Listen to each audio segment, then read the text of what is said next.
చాలా ఆస్తి నష్టంతో పాటు గ్రామాల్లో చాలా మంది పేదలు ఇబ్బంది పడేటటువంటి పరిస్థితి వచ్చింది.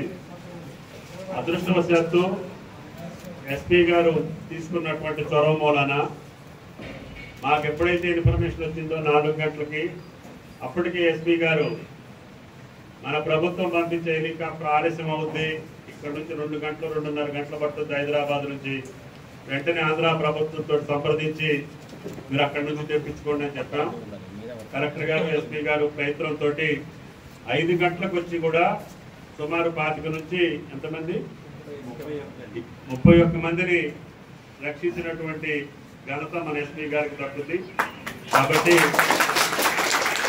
టైంకి వస్తే అధికారులు కష్టాల్లో ఉన్న ప్రజలను ఏ రకంగా రక్షించగలుగుతామో రోహిత్ గారు నిరూపించి పెట్టారు మనకి.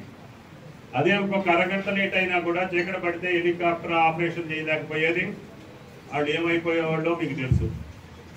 కాబట్టి మేము ఎప్పుడైతే ఫోన్ చేయకముందే ఆయన బయలుదేరి కొత్తగూడెం నుంచి ఇక్కడికి వచ్చి ఆన్ ది వేలోనే అన్ని అరేంజ్మెంట్ చేసుకొని ఆ ప్రభుత్వంతో మాట్లాడి కలెక్టర్ గారిని కోఆర్డినేట్ చేసుకొని ఇంత విపత్తులో కూడా ఒక ప్రాణహాని జరగకుండా చూసినందుకు ప్రభుత్వం తరఫున రోహిత్ గారికి, కలెక్టర్ గారికి, పిఓ గారికి ప్రత్యేకంగా ధన్యవాదాలు. కాబట్టి ప్రజలు కష్టాల్లో ఉన్నారు, అధిక వర్షాలతో ఇబ్బందులు ఉన్నారు. ముఖ్యంగా రైతులు వేసుకున్నటువంటి నాటు కొట్టుకుపోయింది, పొలాలన్నీ ఇసుక మేటలు వేసినాయి, గడ్లు పడ్డాయి. పుల్లారావు చెప్పినట్టుగా నిమ్మ తోటలు, మామూలు హార్టికల్చర్కి కూడా నష్టం జరిగింది. గుమ్మడి లాంటి ఒడుక పాపం చేపలు కూడా లేకుండా మొత్తం పంపించేశారు. అంటే అందరి జీవితాలు కూడా కొద్దిగా అయోమయంలో ఉంటాయి. చేపలు పట్టుకున్నోడిది పోయింది, పని చేసుకున్నోడిది పోయింది, పంట వేసుకున్నోడిది పోయింది. గ్రామాలలో పాపం బాబు కరెంటు షాక్ కొట్టి ఆయన గారు బాబు చనిపోయాడు, చిన్న పిల్ల.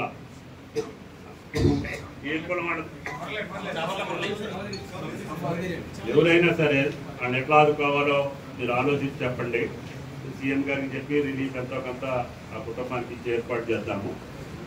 తర్వాత ముఖ్యంగా ఇక్కడ ఉన్నటువంటి పెద్దలందరూ 89లో కూడా నేనున్నప్పుడు మంత్రివర్గంలో లేకపోయినా తెగిపోతే కూడా మనోళ్ళందరికీ మళ్ళీ ఆ ప్రాజెక్టుని రివైవ్ చేసి మళ్ళీ కాలువలు బాగు చేపించి, నేను మంత్రి అయ్యే రోజు ఈ ప్రాజెక్టు కింద కేవలం 2000 ఎకరాలే సేద్యం అయ్యేది.